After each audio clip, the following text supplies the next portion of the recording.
Тоғырыл, оң хан. Шыңғыс хан атқа мінер қарсаңда Керей ұлы даладағы үлкен, саны да басым тайпа болған.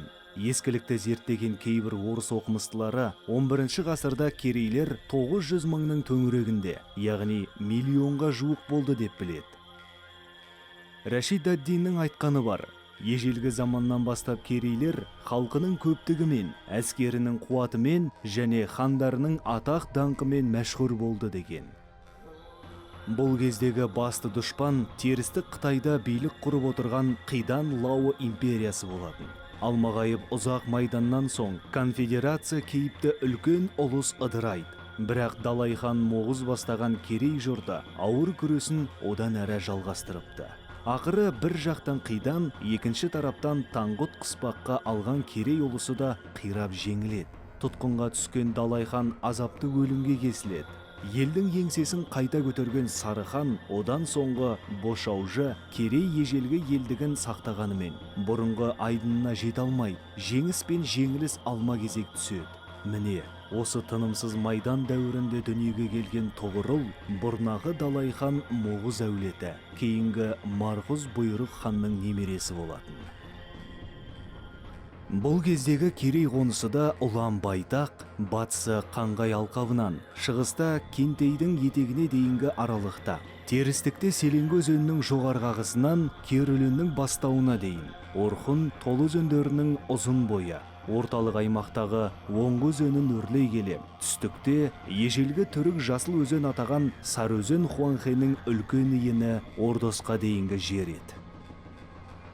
Керейлер шығыста Қиятпен, батыста Найманмен, терістік тарапта Меркітпен, алыс түстікті атасы басқа Таңғұтпен, түстік шығыста Оңғытпен шектескен. Рашид ад-Дин бұл кездегі Керей тайпасы үлкен-үлкен 6 руға бөлінетін еді деп жазады. Бұлар Керейіт, Жырқын, Қоңқайыт, Сақайыт, Тұмауыт және Албат аталады. Бүкіл тайпаға өз есімін берген немесе баста тауды иеленген жетекші ру Керейіт екен. Махмұд Қашқаридың Диуани Лұғат ат-Түрік атты еңбегінде Тоғырыл жыртқыш құс, мың үйректі өлтіріп, біреуін ғана жейтін деген мағынада суреттеледі. Моңғол империясының тарихын зерттеушілер Шыңғыс қағанның алғаш адам болып, ат жалын тартып мініп, күйзелген елін бүтіндеп, күйреген жұртын жинағанда дем беріп, демеу болған осы Тоғырыл хан дейді. Атақты Керей Көкіш бақсының хан Шыңғысқа қаратып айтатын: «Тәңірден суат алдың, Тоғырлыдан қуат алдың, Найманнан хат шалдың, Керейден бақс алдың, Қоңыраттан ақыл алдың, Жалайырдан батыр алдың, Меркіттен қатын алдың» дейтін толғауында дүйім тарихтың сыры жатыр. Тоғырыл хан 1130 жылы туған, Шыңғыстан 32 жас үлкен, Есукейдің серт байласқан досы. Себебі Есукейдің атасы Амбығайды, Тоғырылдың атасы Марғұзды татарлар мен жүржіндер ұстап алып, Алтын елінің патшасының қолына тапсырған. Алтын ханы оларды ағаш есікке шегелеп өлтірген. Оның сыртында Тоғырылдың әкесі Құршақұз, Байрұқ пен Есукейдің әкесі Қобылдос болған. «Саспа балам» дейді Тоғырыл хан. «Әкең жақсы адам еді, әруағы риза болсын. Мына менің ұлым сен ішімнен шықса, сен сыртымнан шыққан ұлым емессің бе? Қайда ол қаңғыған меркіттер? Сақалынан сүйреп сабасына түсірейін» деп атқа қонып, Темужиннің шайқалған шаңырағын тіктеп берген екен. Бұл оқиға 1180 жылы болған. 1190 жылы Тоғырыл хан Темужин Жамұқа үштігі атқа қонып татар меркітті тыныштандырады. Осы жорықта Жамұқа мен Темужин барлық бұқарасын сарқып жүріп 20 мың әскер әрең шығарғанда, Тоғырыл хан қиналмай-ақ бір өзі 20 мың қолды бастап келген.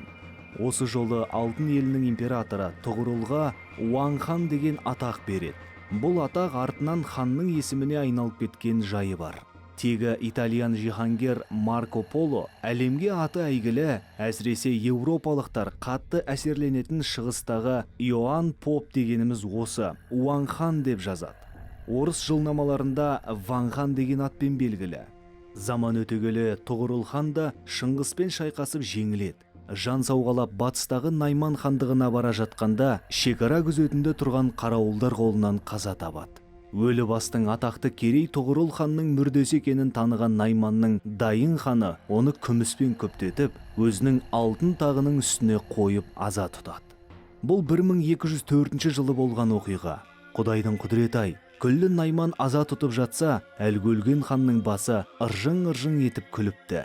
Бұны жаман ырымға жорыған екен. Ақыры ол да рас болды.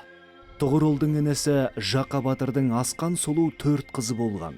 Осының 3-ші қызы Сұр-тоқтыға Шыңғыс кіші ұлы Төле үйленеді. Сұр-тоқтыдан атақты хандар Мөңке, Құбылай, Құлағу, Арық-бұқа 4-еуі туған.